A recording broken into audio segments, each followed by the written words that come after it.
Good morning. This is reading week 9 for Physics 2211. There were several main physics ideas this week, so I'll go through each of them. Up first is spring potential energy.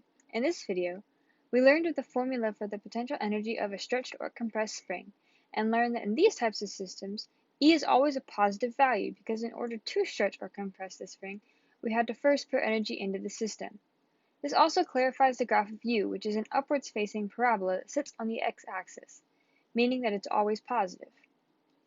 The video immediately following that one discusses a spring mass system solved analytically. To do that, we first found the net force from both the x and y direction.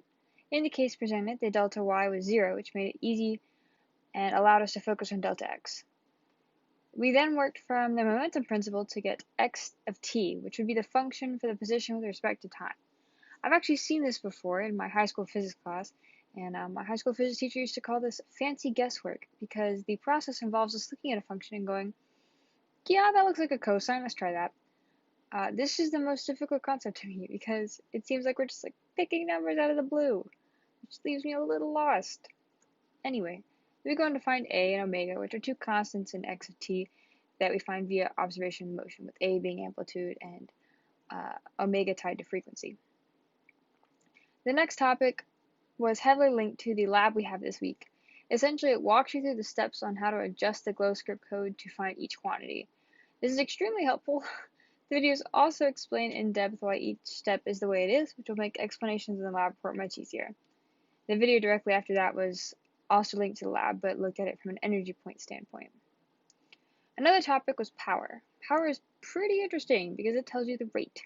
Energy itself is a scalar, and without context, it can't really be interpreted much beyond what you're given.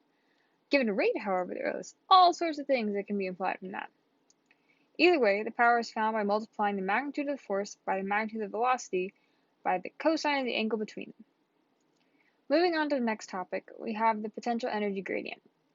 This topic was also a little confusing as I've learned about gradients before, but I have not reviewed them recently.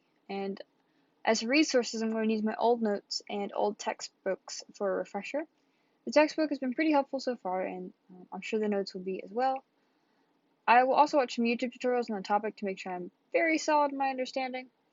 However, by taking the derivative of the potential energy with respect to the displacement, we can find the gradient, the negative of which is equal to the force. I'm sure we will cover this topic more in class this week, but for right now, those are the basics of it. The last topic was dissipation. These are the forces that take away and do not give back, with examples being friction and drag. The videos also discuss thermal energy, which often shows up with energy dissipation. There's a lovely little formula called E thermal equals the mass times the specific heat capacity times the temperature change in Kelvin. The specific heat capacity is a property of the material, and it tells us how much thermal energy the material can absorb before it heats 1 degree. Thermal energy transfer is the Q in the equation we saw earlier, and I'm very interested to learn more about this particular topic as it's heavily connected to chemical engineering.